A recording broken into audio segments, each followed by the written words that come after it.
bunya na katikati ya Ituri esali bambula ebele lelo CAA azalaki lisusu kokende kuna te kasi sikoyo tozongie. Karibu kwetu. CAA aza na sengo makasi ya koyebisela bino ke azongeli bavoli na ye en destination ya bunya bavoli yango ekobanda kosalema na avion na ye ya Airbus A320. Karibu.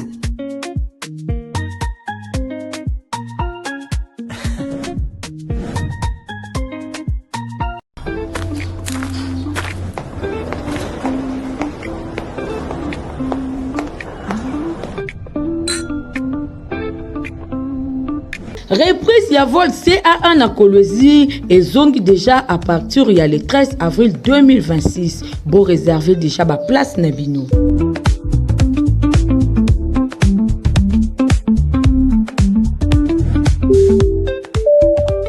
Et c'est bon pour vous de bien sur la télévision la mine pour la colonne info ngala journal popo na papa merci na fidélité pe confiance pour continuer kozana nango na journal na bino batata mama mbote la minute fongo la journal pour la koyebisa bino qui après 4 jours ya preuve ya ba élèves finalistes ya humanité ba clôtural qui section examen d'état mokolo ya jeudi 25 juin étendu au République démocratique du Congo selon ministre ya enseignement primaire et secondaire à l'Obi les Kanaki Bongo Malamu to beta bongo masoleta le vice-premier ministre économie nationale Daniel Mukoko Samba Oyo aza ko séjourner na mission na province ya Chwapa na étape na ye kuna na territoire ya Bokungu na reportage au Fabrice Ndo Salivini. Vice-premier ministre économie nationale Daniel Mukoko Samba a Félix Kibongo mission na ye mardi 23 juin pour na oyetali mission économique na province ya Chwapa na étape ya territoire ya Bokungu. Après 11h, il y a trajet ya Bokungu pour na rejoindre yango na canot rapide.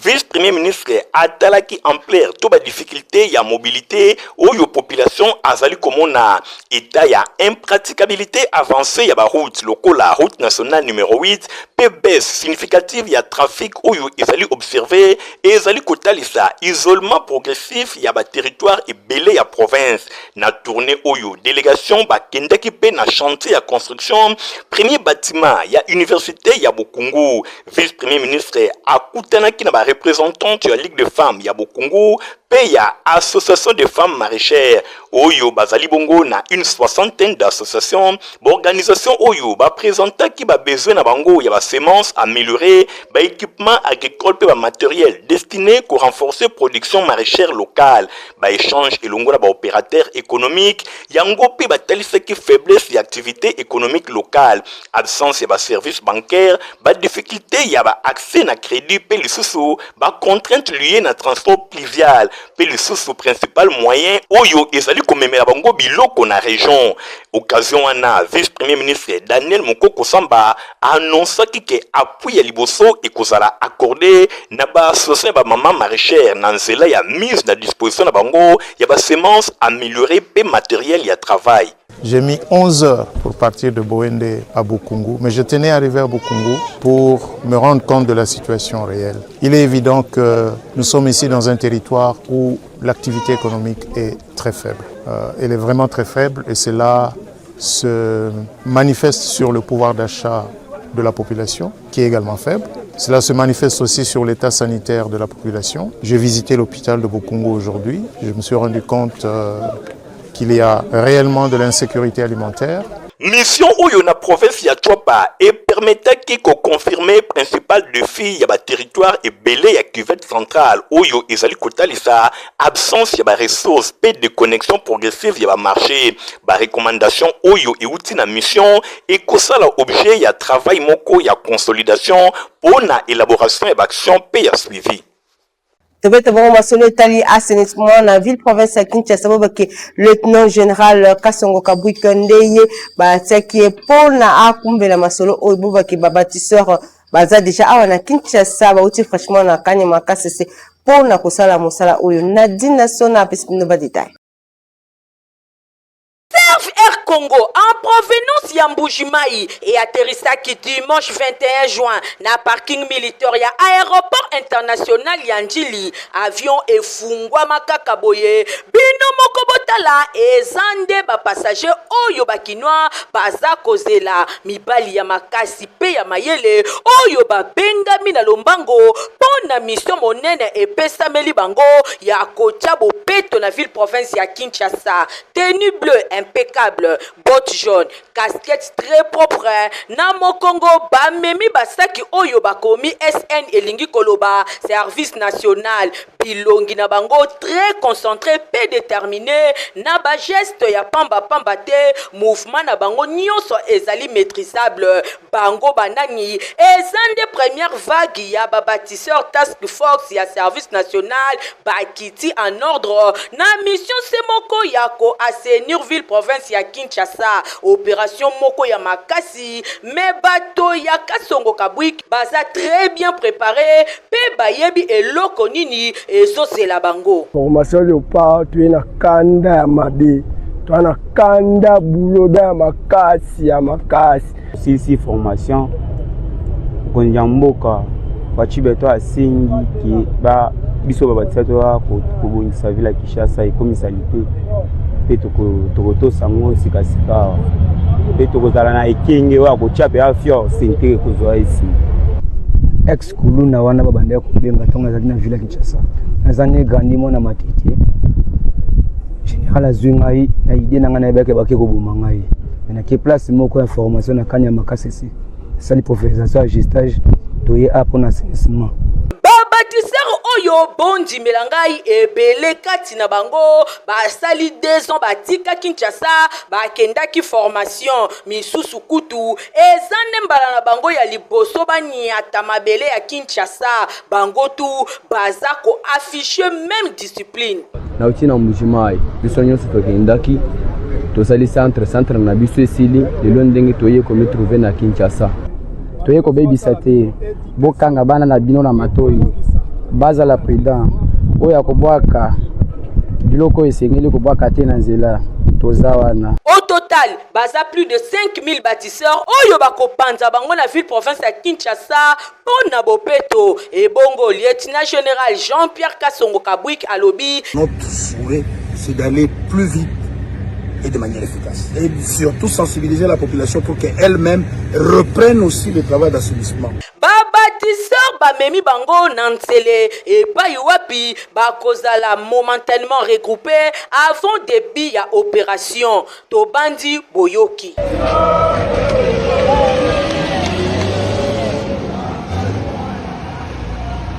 Honorable Mautene Wazali élu ya Selemba Ouye akeneki kobuze première pierre pont na kotonga pont na rivière Kalamu kuna na quartier Ngafani bolanda reportage oyo ya Christian Kengebin. Misala malamu ezanga kate kobota mbuma na yango nzete na nzete ayeba na kanambuma na ye. Honorable Mautene Papa Selemba du les responsables azali kokoba se kokoba kosunga bana komini ya Selemba baiba pesaki confiance baiba tindaki na assemblée provinciale.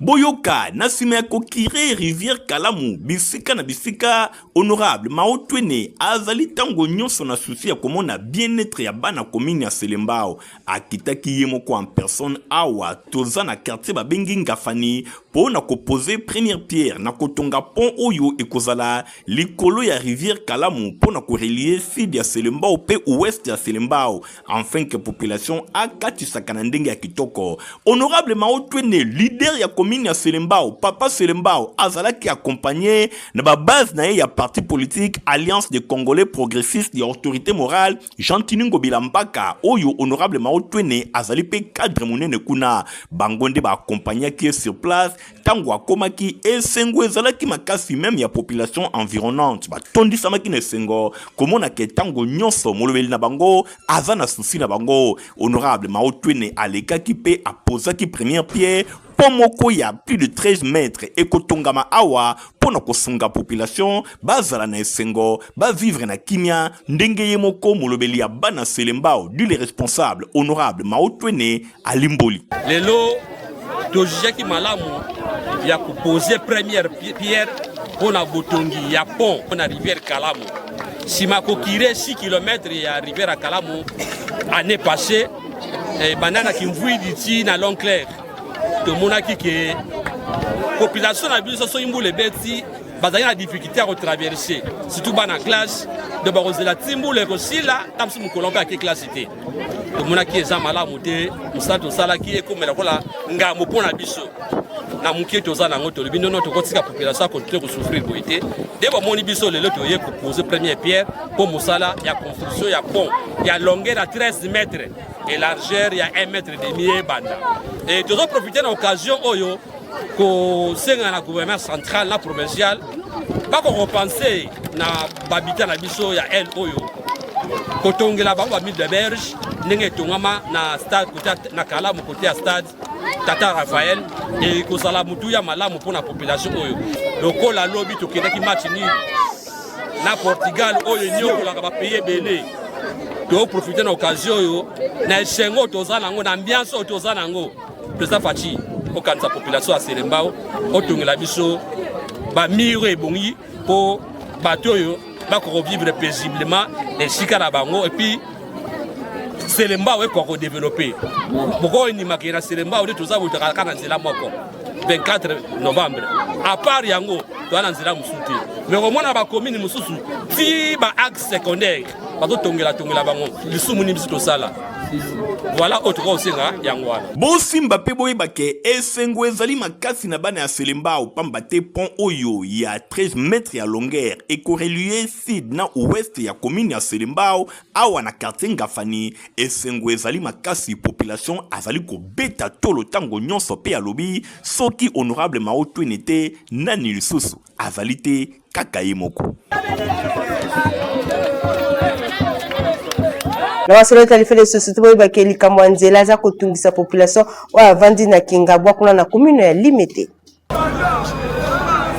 Awa toza na commune ya Limete, précisément na quartier Kingabwa, banzela awa ezali ya kobeba na ndenge ya kosakana te. Boyoka commune ya Limete ezali na avenue monene oyo babengi Kulumba na quartier Kingabwa avenue Kulumba oyo ezali avenue moko très fréquenté bana nyonso ya côté oyo na Kingabwa balekaka na nzela oyo mituka bakumbi moto ezali pe na population vraiment ebele kasi bino moko botala etana yango lelo ezali malamu te même batu ya makolo oyo balekaka na avenue Kulumba bazangi ndenge ya koleka ndenge kaka bozali komona esika ya kotia likolo ezali te poto na poto même bawewa awa bazali komona pasi kaka soki osali moindre erreur okwei babeleli yo kabasele bilamba nyonso bebi okokende mosala to esika mosusu ndenge nini population ya quartier Kingabwa na commune ya Limete bazali komilela tango nyonso pe bazali kotuna nani nde akobongisela bango avenue Kulumba ezali kaka avenue Kulumba te baveni ebele to baveni ya minene na quartier Kingabwa na commune ya Limete oyo nyonso ezalaka fréquenté ezali nango ya kobeba population azali kaka obligé ya kotia makolo na poto ezala olati sapatu ezali ya kobeba ozali kokende mosala poto etondio na makolo ndeti kaka outi koyiba kasi ozali kobima pona okende kosala bana ya Kingabwa na commune ya Limete bazali kolela babeleli ba autorité ya mboka botala nanu situation na bango pamba te baveni nyonso ya minene oyo yango nde permetaka bango bisika bazali babimati na route principale ya poilu pona kokende bisika na bisika kasi soki ezali kodemere kaka ya kobeba ekozala malamu te mituka ezokota na ndenge elongobani te bamoto koloba te bongo population atambolaka makolo moyen vraiment ezali te kolela ya bana Kingabwa to banzike ekoyokana na matoi ya ba autorité pona kosala quelque chose enfin que banzela oyo ebonga. Kaka na basolo telefone surtout bakikina na commune ya Kisenso baza pour na problème ya mai eza kotungisa bango makasi mai ya régie des eaux na ba quartier ebele bimaka tepe pesa ka bango pasi pona kotoka mai bolanda reportage oyo ya info lingala saleli. Population ya quartier Ngandajika kuna na commune ya Kisenso bazali konyokama na problème ya mai chaque jour ba koma kosomba mai ya kosomba bosengeli kosimba que prix ya mai ezali fixé par bidon likambo ezali kopesa pasi ezali que mai yango bazali kosomba yango na ba forage yango wana ezali ko provoquer ba malade belé surtout epai ya bana mike na ntina yango population ya quartier Ngandajika bazangaki malobati biso na Kisenso toza na pasi ya mai makasi soki bakosunga biso basila biso pena bacompi na baveni ata 4 ata 5 euro ede biso po boyitala pesi ka mort to atende tozonyokama. population ya quartier Ngandajika basengi na gouvernement akota likambo na bango parce que likambo ya boye en pleine capitale ezali kopesa pasi yango wana baleli na micro info lingala basengi na autorité ya mboka bakota likambo na bango l'état akota likambo ya quartier Ngandajika sinote mawa mingi.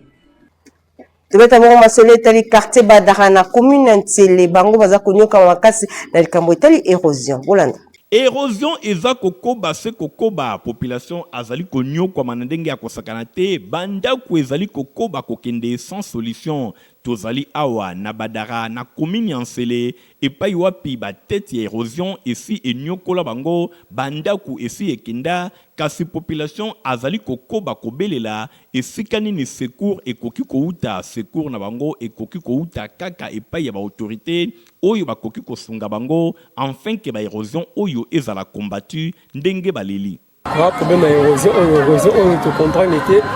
la balle vise la bien plat banda likolo tina se kaka mbula liboso kaka tomelaki yaki mbula te ezaki pe RT pendant 40 minutes atontola mokabo érosion salami tokaki ba 4 heures baleki bien vers ba 5 heures érosion salama le tisco toujours comprendre l'érosion te ce qui ndenge tokosala biso moko population tozomeka ba renfort moko tozokongola mbongo na quartier plutôt que sortir libulu yango mais tozoma sosala ndenge na tosengi ba aide na bino bakonza mboka botali kamanzila o Badara eza commune moko munene. Tobanzi que phénomène érosion ezali vraiment fréquent dans la commune ebele ya ville ya Kinshasa capitale ya République démocratique du Congo et pa wapi bandeko batonga bandaku na bango na pasi soki bazali tango nyonso kolela boye ezali kaka l'état asunga bango po ba perdre bandaku na bango te oyo bazwa yango na pasi. Ndenge moko pe kuna na quartier Kimbondo na commune na Monga Fula kuna érosion peza kotungisa bandako ebele eza kobuka na pamba bolanda. Érosion na ville ya Kinshasa bisika ebele bazali konyokwama bazali kotalela kaka gouvernement ya République démocratique du Congo po bayiba na kosela bango eloko awa toza na quartier Kimbondo na commune ya Mongafula botela bino moko érosion ndenge elia pe ezali ko continuer kolia bato batondisami na pasi pe mawa misu na bango ezali kaka epai ya ba autorité ezaka na Kimbondo na Mongafula te même na champ de tir na commune ya Ngalema pe bisika ebele na quartier Ngomba Kikusa epai wapi population basangani bateleli gouvernement balobi esengeli vraiment basala quelque chose pona ndambu ya bandaku oyo etikali nzoka nde mingi pe babungisa bandeko kaka na likambo etali kozanga banzela liwa ekotela bango ba reporter ya Info Lingala journal ya peuple babetaki tour kuna boyoka population ndenge azali kolela cette érosion oyo ekomi à quelques mètres ya route nationale érosion au place euti kuna bandaku to perdre balopango batu bakufi ba makambo ebele salami kuna na se bato baza na se kuna baza kolela ba eloko biso to sengi na bakonzi bo soutenir biso kaka libulu ngala utolongola zemi na ngata mbule panjani awa koto ngambu ngomba na ko tika ngabwe na kaita ngabwe na bota na terrasse nakokende par 4 chemins tena kende kotoke epai ya bato sans pour autant kotoke epai ya baoyo batelemisi biso awa érosion oyo elekeli biso ebandaki muke na maboko kaka tozobunda po ebonga mais lere bokobunda bosali cotisation to basaki to banini na basalaire maigre toza nango okomona pe mbule eye memi biloko nyonso donc to dépenser jusqu'à tel point que tozo kokape lisusu ko cotiser poto finika libulo ezneti biso moyen to déplacer ezate tala ba age to komi na bango na okende ko futela wapi na mbongo nini alors odieke na kende ko futela basunga biso bakundela biso mwa oyo batia biso ata mwa terrasse maye kende pona ko accéder ko kenda ta musala tout un problème soki ka mbule beti moyen to longwa awa ko kende na bisika tozo sala tozo beta ta ba 2 semaines na bandako kuna pe absence okebo bakati lisusu mbongo souffrance sur souffrance mon frère na ebite soki bakoyokela biso na oyo muke oyo lieke baya kokunda biso na ba cercueil ya bien na ba cortège ya banini malamu baya ko mbongo wana baya kosunga biso na yango quartier na biso ya Ngomba Kikusa Donc champ de tir eza na nzela te, champ de tir eza na ba problème sérieux.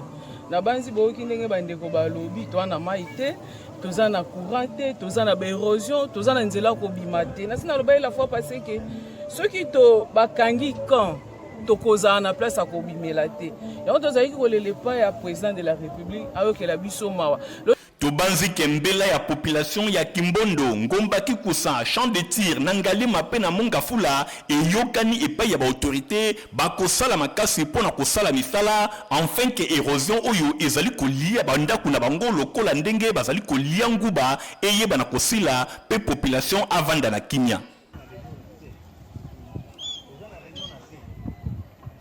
Compagnie africaine d'aviation CA azongisi ba vol na destination ya Kinshasa Bunia.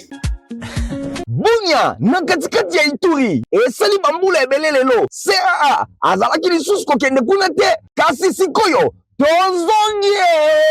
Karibu kwetu. CAA aza na sengo makasi ya koyebisela bino ke azongeli bavol na ye en destination ya Bunya bavol yango ekobanda kosalema na avion na ye ya Airbus A320. Karibu.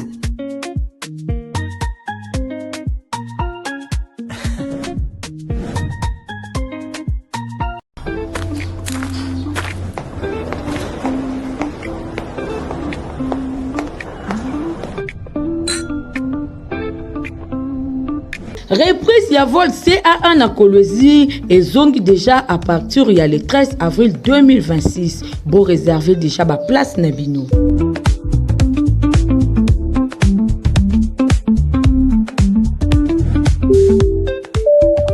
Les finalistes secondaires complet scolaire Mopemba Bakende Kibongo ko sambela na paroisse protestant Lembagar avant célébrer prof finalement examen d'état bolanda retour ya élément na Christian Kangeben héritier Mopingemi.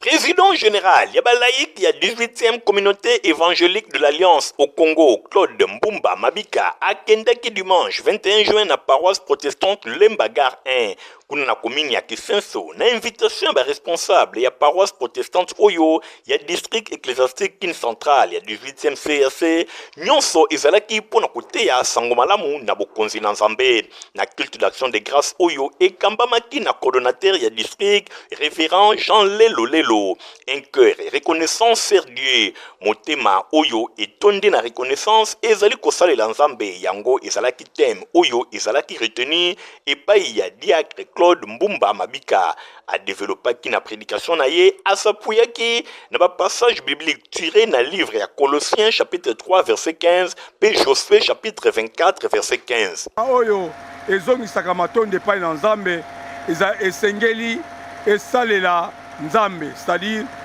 moko ya lolenge ya kozongi sabatonde pa na Nzambe ezali ya kosalela ye. Tondimiete bana na Nzambe bayebi bongo ko bénéficier na ngolu wana Nzambe achekati na biso pona like ya mokolo ya lelo. Na qualité na ye ya président général ya balaïk ya 18e CAC diacre Claude Mbumba Mabika a profité ki pe na occasion pona kosenga bandeko na ye mususu ba participer ebele na congrès ordinaire pe électif ya balaïk nyonso ya communauté oyo ezali prévu kobanda le 17 kino le 18 juillet na ville ya Boma na province ya Congo central. Ali kosenga na balaïk nyonso oyo ba participer na congrès ya balaïk baya na Boma le 18 juillet 2026 oyo toliko banda na mois juillet toliko banda tozali na congrès ordinaire électif poto pona bakambi ya kokol na tombeli na banso boyei bolam. Oui, culte oyo ezalaki pe occasion to opportunité po na basali na Nzambe baye bana kobondela po na élèves finalistes nyonso oyo bazali ko participer na examen d'état. En tant que parent, diacre Claude Mbumba a profité qui pe na occasion po na kobondela po na élèves nyonso finalistes ya complexe scolaire Mama Pemba école ya fondation Nerombungu oyo pe ba participa ki na premier culte ya français toujours na paroisse protestante oyo ya Lembagar 1 na commune ya Kisenso. Bilenge na biso bazali bana na biso bazali kobonga mapona examen d'état ya lobby Bible lobby mayele pe bwanya tosenga yango epai na Nzambe yende mopesi kasi ezali pe ngonga oyo esengeli na bango kotia na misala oyo nyonso bango bayekolaki na kelasi ezali ngonga oyo bakufisa biso baboti soni te balakisa biso ete bavandaki kokende na kelasi mpona kotanga. Développement ya église ezali pe moko ba mission oyo epesami na ministère ya laïka na suka ya culte diacre Claude Mbumba aprofitaki po na kosala visite ya évolution ya ba chantier oyo eswami na kati ya paroisse ndenge misala ezali kotambola. Ambassadeur de la paix, l'homme champion diacre Claude Mbumba azangaki pete kosala visite ya réconfort epai ya pasteur David Biyoko oyo état de santé na ye ezali malamu te. Pays diacre Claude Mbumba a profité pour nous souhaiter prompte guérison. PGL Claude Mbumba azalaki accompagné Bosimba na délégation moko ya Kafu Kafu composé na molongani na ye Mama la Jean Poutou pe a chargé à relations publiques ya comité communautaire ya ba laïque Pepe Bokempo pe lisusu ya président provincial ya ba laïque CAC ya ville ya Kinshasa Fabrice Bochila elongo na bato misusu. Avant baïba na kokabwana bango nyonso bayokanaki ba se retrouver dimanche ezali koya na paroisse ya le Sion et pa wapi président Claude Mbumba a co-présider réunion ya suka avant akende na ville ya Boma pour na participer na congrès ya ba laïque. Na couloir ya religion boba centre évangélique parole éternelle la borne bandal na bokambemi ya pasteur Kalika Senda Bango baza ko organisé depuis le 16 juin timokola le 28 juin séminaire makasi kuna na église na bango oyo eza dénommé joint la main de compassion. Nadine sona pesimindo ba détail. Joint la main de compassion arrive. Joint la main de compassion ezoya. Joint main de compassion está vindo. Hello somebody, GMC is coming. Joint la main de compassion iko na kuya. Gonge kokiye oyo vraiment zali tango ya bana na Nzambe. Centre évangélique La Parole Éternelle La Borne Bandalungwa na bokambemi ya révérend pasteur Kalika Senda babengi sibino na milulu minene oyo babengi yango joint la main de compassion JMC en sigle bana na Nzambe. Joint la main de compassion ezali moment kitoko oyo bana na Nzambe basanganaka pona koyoka liloba na Nzambe kobondela pe kogumba melakolo. En tout cas, il y a 2026 oyo ezali nde somo po mama na likambo nango ezali la saison de l'élargissement et pa iwapi basali na Nzambe ya nguya bako défilé pona kote ya liloba na bomoi tozali bongo na pasteur Bernard Fwamba ya Mirek Lubumbashi toza na docteur Daniel Kawata ya Omoneri PPISG toza na pasteur Joseph Bondo ya la Borne Ipen toza na apôtre Roland Dalo ya Philadelphie pasteur Gislain Lukunku ya Belgique pe hot ya Milulu ye moko pasteur Kalika Senda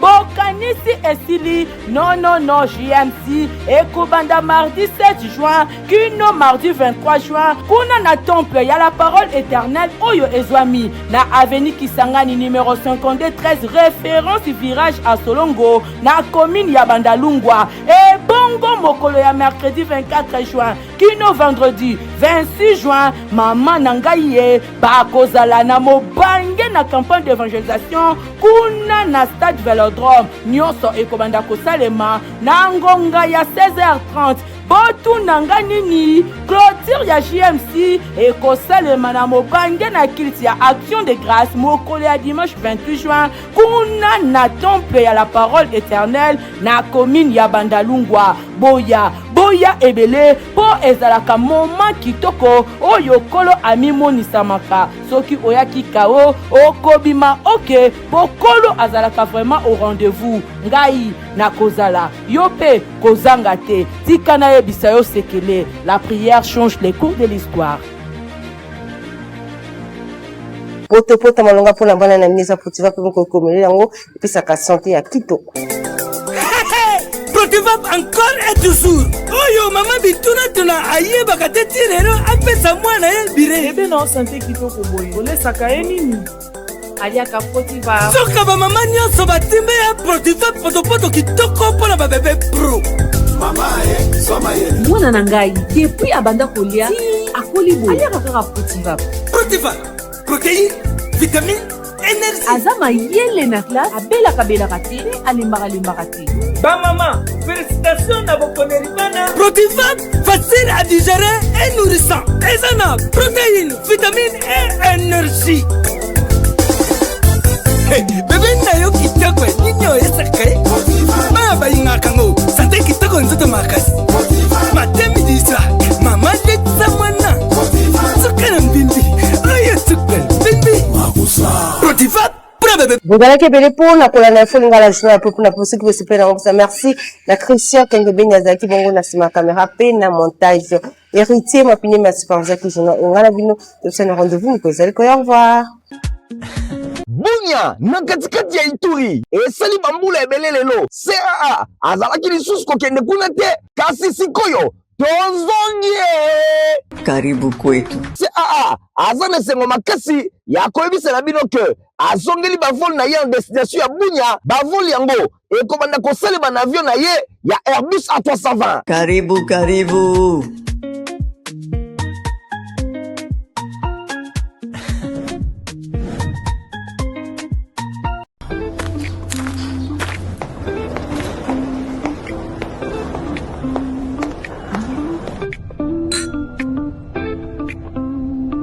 Reprise ya vol CA1 na Kolwezi et zongi déjà à partir il y a le 13 avril 2026. Bon réserver déjà ba place na bino.